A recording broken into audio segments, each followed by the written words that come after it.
The room was draped in gold and velvet.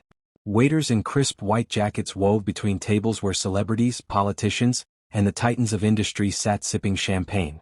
It was the annual Global Impact Awards in Cape Town, a night where the world's wealthiest and most influential gathered to bask in their accomplishments. Among them sat Desmond Okoro, a name synonymous with luxury real estate and billion-dollar investments. He wore confidence like an expensive suit, tailored and crisp, with a calm smile that hinted at a man who had won at life. But beneath that polished veneer lay secrets money could never erase. As Desmond clinked glasses with a government minister, he caught sight of someone across the room. The air shifted. Time seemed to still. Her back was turned, but the posture, the silhouette, it hit him like a punch to the chest. Mara. He hadn't heard that name in nearly a decade.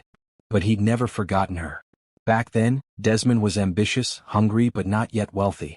Amara had been his anchor, strong, spirited, with the kind of laughter that made everything else disappear. She believed in him even when he doubted himself. She was the one who stayed up late reading over his business proposals, the one who lent him money from her teaching job when he couldn't pay rent. But when she told him she was pregnant, everything changed. He'd panicked. He convinced himself the timing wasn't right, that a child would derail everything he was working toward. So he did the unthinkable. He vanished. No calls, no letters. Just silence. With an investor's backing, he left for London and started anew, climbing the ladder until he built his empire. Over the years, he told himself she'd moved on, that she was probably happier without him. It was easier than facing what he'd done. Now, as the woman turned around, the years dropped away. It was her. Older certainly, but graceful. Radiant. She moved with the quiet poise of someone who had rebuilt herself from ash. Desmond's stomach twisted. But then something else caught his eye. She was stepping up to the stage. The MC's voice rang out. Tonight's honoree for Humanitarian of the Year, a woman who built shelters for single mothers and founded a literacy initiative that now spans 5 countries. Please welcome Ms. Amara Nwosu. The applause was thunderous. Desmond's world spun. There she was, no longer the girl he left behind, but a woman the world now admired. And as she began her speech, her eyes met his across the ballroom. She didn't blink, didn't flinch, only smiled.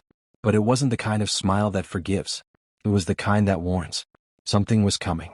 And Desmond could feel it in his bones. Desmond could barely hear the applause as it faded beneath the pounding in his chest. Amara's voice was calm, confident, and deliberate, each word laced with purpose, each sentence sharp like a blade wrapped in silk. When I was younger, she began, I believed that love and dreams could exist together. I believed that supporting someone else's ambition would never mean losing myself. But life has a way of teaching us lessons, some painful, some empowering. Desmond shifted in his seat, his gaze locked on her. No one around him knew the context. No one knew this speech was more than a tribute to her work. It was a reckoning.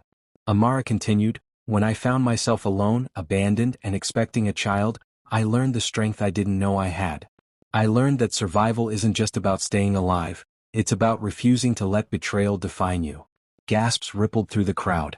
Desmond's heart sank lower with every word. It wasn't just her story anymore. She was sharing it with the world. But it was in that darkest moment, she said, her voice warming slightly, that my son gave me light. He is the reason I breathe, the reason I fight. And everything I've built, every shelter, every program, every life touched, began with him. The audience rose to their feet, roaring in applause, some with tears in their eyes. Desmond sat frozen, his hands trembling slightly under the table. After the ceremony, he moved through the crowd like a ghost. He had to speak to her, to say something, anything. But she found him first. He turned and there she was, standing tall in her deep blue gown, her eyes unflinching. Hello, Desmond, she said coolly. Didn't expect to see you here. Amara, I didn't know. I mean, I saw you up there and... You didn't know I'd rise? She interrupted. That I'd survive? He paused, guilt washing over him like a tide. I was scared.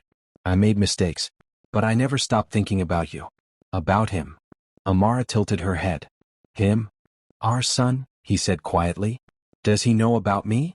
Her expression hardened. He knows his father made a choice, and that his mother never begged to be chosen. Desmond swallowed hard. Can I meet him? Amara paused, searching his eyes for sincerity. Then she pulled a small envelope from her clutch and handed it to him. He's performing tomorrow night. Music. You can come. Sit in the back.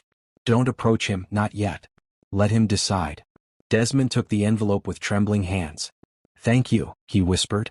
Amara's voice was calm but resolute. This isn't for you. It's for him. Don't mess it up twice. She walked away, leaving Desmond staring at the ticket. For the first time in years, the billionaire felt poor, bankrupt of integrity, heavy with regret. But maybe, just maybe, he had a chance to be more than the man who ran. Maybe he could learn how to stay. Even if it was too late to fix the past, perhaps he could earn the right to be part of the future.